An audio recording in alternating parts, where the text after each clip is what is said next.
welcome back to our channel WebToTech. In today's video, I'll show you how to use Walmart's personal shopper service. So let's get right into it.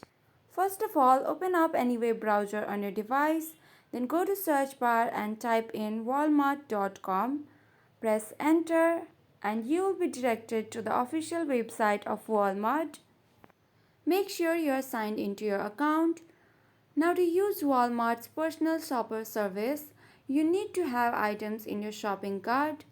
I already have items added in mine, so if your cart is empty, then go ahead and add few items that you would like to buy.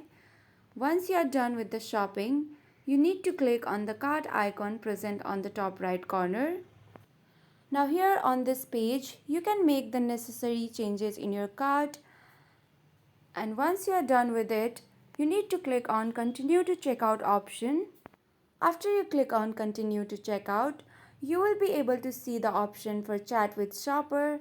All you have to do is to click on that option and you will be able to use Walmart's personal shopper service.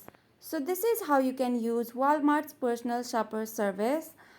I hope this video was helpful. For more such videos, please like, share and subscribe to our channel, and thank you for watching.